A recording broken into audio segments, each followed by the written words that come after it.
భగవతే వాసుదేవాయ. ఓం నమో భగవతే వాసుదేవాయ. నారాయణ నమస్కృత్యం నరం చైవ నరోత్తమం. నారాయణం నమస్కృత్యం నరం చైవ నరోత్తమం. దేవీం సరస్వతీం వ్యాసం తతో జయముదీరయేత్. దేవీం సరస్వతీం వ్యాసం తతో జయముదీరయేత్.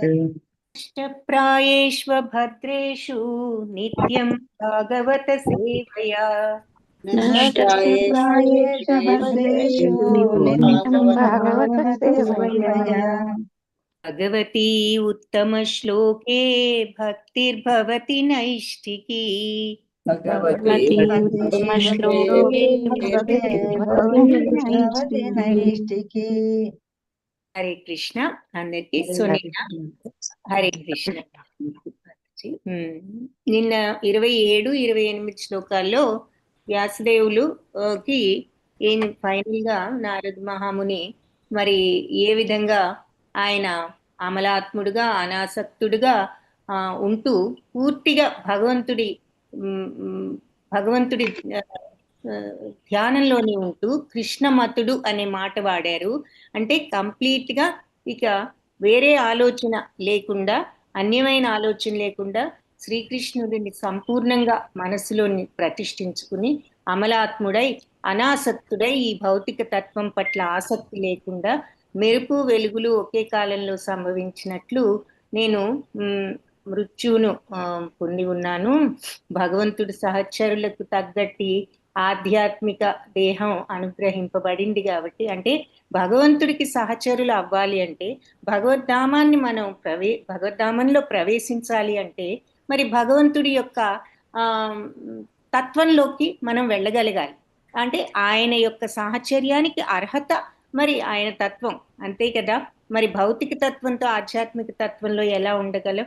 సో ఆధ్యాత్మిక తత్వం వచ్చినప్పుడే భగవంతుడికి సహచర్యం అయ్యేటటువంటి అర్హత స్థితి మనకు వస్తుంది. కాబట్టి భగవంతుడి సహచరుడికి తగ్గటువంటి ఆధ్యాత్మిక దేహం ఆయనకి ఇచ్చిన తర్వాత నేను ఈ పాంచభౌతిక దేహాన్ని త్యజించానంటే కంప్లీట్ గా ఆధ్యాత్మిక మార్గానికి వెళ్ళిన తర్వాత ఇంకా ఆయన ఈ జన్మను సాలించినట్లు. ఆ విధంగా నా సంచిత కర్మ ఫలాలన్నీ కూడా అంతరించిపోయాయి. ఎందుకు అంటే ఆ మోక్ష స్థితి వచ్చినప్పుడు ఇక పాప ఫలాలు కర్మ ఫలాలు అన్నీ కూడా అంతరించిపోతాయని మనం చూస్తాం. సో అది జరిగింది నారద మునికి. ఆ సమయానికి ఆయనకి పరిపూర్ణత వచ్చి ఆయన ఆధ్యాత్మిక దేహానికి అర్హులవడం, ఆ దేహం రావడం, దాంతో పాంచభౌతిక దేహాన్ని వదలడం, తద్వారా ఆయన పాప ఫలాలేమిటి కర్మ ఫలాలేమిటి అన్నీ కూడా అంతరించిపోయాయి అని చెప్పి మనం లాస్ట్ శ్లోకంలో నిన్న క్లాస్లో చూసాము. సో ఈరోజు 29వ శ్లోకం చూద్దాం. కల్పాంతైదమాదాయ శయానేం భస్యుదన్వతః శిశైశోరను ప్రాణం వివిషేంతరహం విభో. సో ఈ కల్పం అంతమైనప్పుడు మరి భగవంతుడు అంటే నారాయణుడు ఈ ప్రళయ జలాల్లో శయనించినప్పుడు మరి బ్రహ్మదేవుడు సృష్టితత్వాలతో సహా ఆ భగవంతునిలో ప్రవేశిస్తారు. ఆ సమయంలో నేను కూడా అతని శ్వాస ద్వారా ప్రవేశించాను అని చెప్పి చెప్తున్నారు. అంటే ఈ కల్పం అయిపోయినప్పుడు మరి ఈయన ఈ ప్రళయ జలాల్లో శయనించి ఉన్న ఈ విష్ణు నారాయణుడు ఆ టైంలో కల్పాంతంలో బ్రహ్మదేవుడు సృష్టి తత్వాలు అన్నిటితో సహా బ్రహ్మదేవుడు ఆ భగవంతునిలో ప్రవేశిస్తారు కల్పాంతంలో. అంటే ఆయన సమయం అయిపోయినప్పుడు బ్రహ్మదేవుడికి. సో ఆ సమయంలో నేను కూడా ఆయన శ్వాస ద్వారా ప్రవేశించాను. అంటే అది ఆ టైంలో ఆయన పాంచభౌతిక శరీరాన్ని వదిలి ఈ రకంగా నేను కూడా ఆయన శ్వాస ద్వారా ప్రవేశించాను అని చెప్పి నారదముని ఇక్కడ చెప్తున్నారు. అంటే శ్రీకృష్ణుడు వసుదేవుడు తనయుడు అని మనకు తెలియజేసినట్టు నారదుడు మరి బ్రహ్మదేవుడి తనయుడు కదా ఆయన.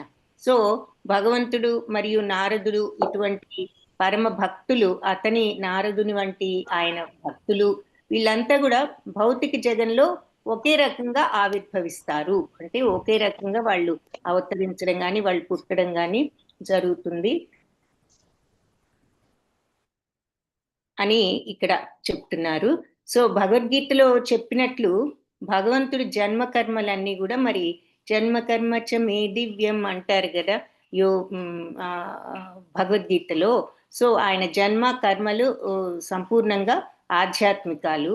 అలాగే ప్రామాణికమైన అభిప్రాయం అంటే గొప్ప గొప్ప వాళ్ళందరూ అభిప్రాయం ఏమిటి అంటే బ్రహ్మదేవుడి కుమారుడైన నారదుడి యొక్క ఆవిర్భావం, ఆయన పుట్టడం కూడా ఒక దివ్యమైనటువంటి ఆధ్యాత్మిక లీలే అంటున్నారు. నారద జననం కూడా ఒక ఆధ్యాత్మిక దివ్యమైన లీల.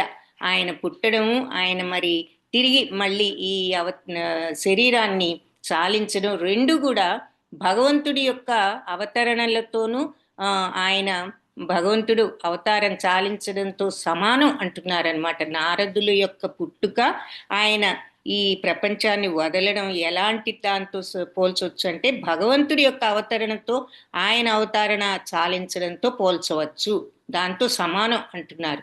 కాబట్టి భగవంతుడు ఆయన భక్తుడు ఇద్దరు కూడా దివ్యులుగా ఒకే కాలంలో ఏకకాలంలో ఏకత్వాన్ని మరియు భిన్నత్వాన్ని కలిగి ఉన్నారు.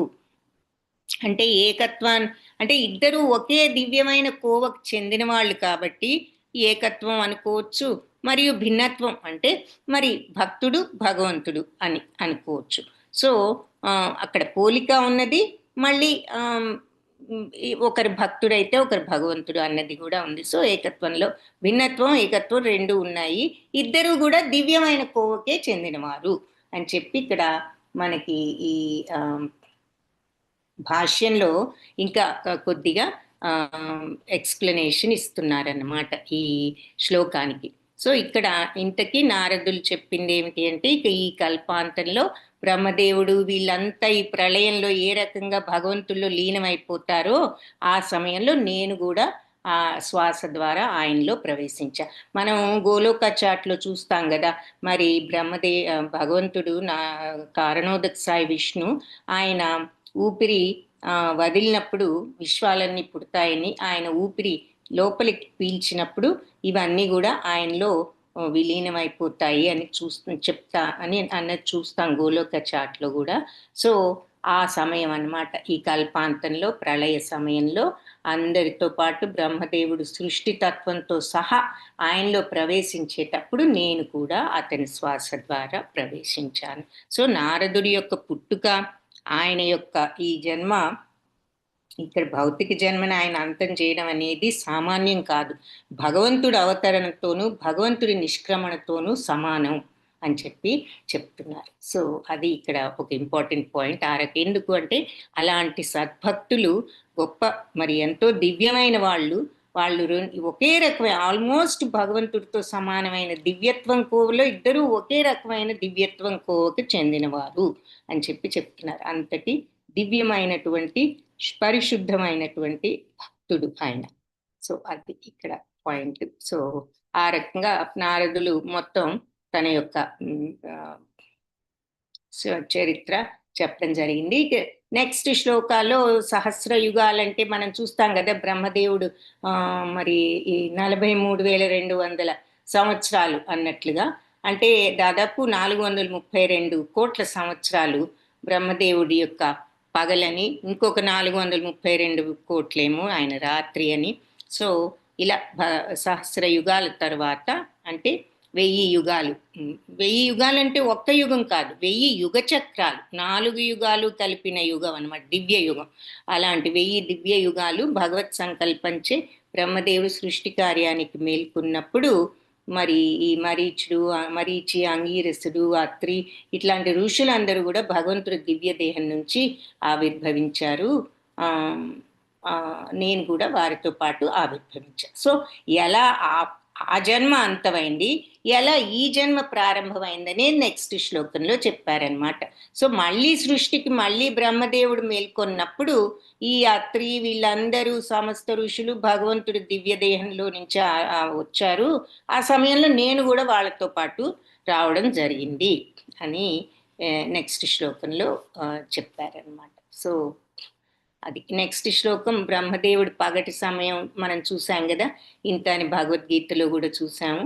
సో ఆ విషయాన్ని మళ్ళీ ఇక్కడ భాష్యంలో చెప్తున్నారు. సో అలా నారదుడు కూడా మళ్ళీ ఋషులందరితో పాటు ఆవిర్భవించారు. అంటే నిద్ర నుంచి మేల్కొంటే మనిషి పూర్వదేహంతో మేల్కున్నట్లే కదా, మనం నిద్ర లేచినప్పుడు మనం అదే దేహం ఉంటుంది, మళ్ళీ కొనసాగుతూ ఉంటాం. అదే విధంగా నారదుడు కూడా మళ్ళీ ఆధ్యాత్మిక దేహంతోనే ఆయన అవతరించడం జరిగింది అనమాట. మళ్ళీ ఆయన ఆవిర్భవించినప్పుడు ఆయనకు భౌతికత్వం లేదు. ఆయన ఆవిర్భవమే దివ్యత్వంతో ఉన్నది, ఆధ్యాత్మిక శరీరంతోనే ఆవిర్భవించారు. అలా అటువంటి నారదుడు మరి భగవంతుడి యొక్క ఆధ్యాత్మిక భౌతిక సృష్టులన్నిట్లో కూడా ఆయన యథేచ్ఛగా సంచరించగల సమర్థత ఉన్నవాడు. ఎందుకంటే ఆయన మామూలు మనిషి కాదు, ఆధ్యాత్మిక శరీరంలో ఉన్నాడు కాబట్టి. సో అది ఇక్కడ భాష్యంలో చెప్తున్నారు. సో శ్లోకం అయితే సహస్రయుగ పర్యంతే ఉద్ధాయేదం శిశృక్షతః మరీచిమిశ్రా ఋషయః ప్రాణేభ్యో అహం జిగ్నిరే. సో అది సహస్ర యుగ సంవత్సరాలు అయిపోయిన తర్వాత, అంత పర్యంతే గడిచిపోయిన తర్వాత ఉద్ధాయ ఈ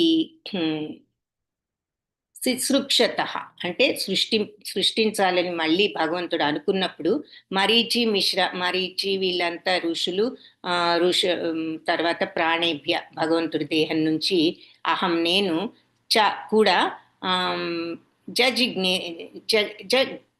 నీరే అంటే ఆవిర్భవించాను, పుట్టాను, నేను కూడా అవతరించాను అని చెప్తున్నారు. వాళ్ళందరూ వచ్చినప్పుడు మళ్ళీ సృష్టి సమయంలో నేను కూడా అవతరించడం జరిగింది. సో ఇక్కడ ఆ రకంగా నారదుడు ఆ జన్మ ఆయన పాపం ఆవిడ పరిచారిక కుమారుడుగా పుట్టడం, వాళ్ళకి సేవలు చేయడం, నేర్చుకోవడం, ఏ రకంగా ఆయన దివ్యత్వ స్థితికి వెళ్ళగలగడం వాళ్ళందరి బోధల వల్ల, ఈ ప్రయాణం అంతా చిన్న వయసులో చేసి ఆధ్యాత్మికతలో ఆయన పరిపూర్ణత చెందడం, భగవంతుడిని చూడడం, భగవంతుడి మాటలు వినడం, ఇవన్నీ అయిన తర్వాత ఏ రకంగా ఆ జన్మని ఆయన పూర్తి చేసుకుని మళ్ళీ సృష్టి సమయంలో ఎలా ఇలా అవతరించారో అదే ఆధ్యాత్మిక దేహంతో మనకి ఆయన కథా వృత్తాంతం అంతా కూడా ఇక్కడ నారద వ్యాస మహామునికి చెప్పడం జరిగిందనమాట.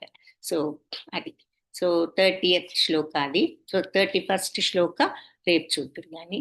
పాంచాకల్పతరుభ్యశ్చ కృపా సింధుభ్య ఏవ చ పతితానాం పావనేభ్యో వైష్ణవేభ్యో నమో నమః. హరే కృష్ణ. అందరికి ధన్యవాదాలు క్లాస్కి వచ్చినందుకు. ధన్యవాదాలు. హరే కృష్ణ మాతాజీ.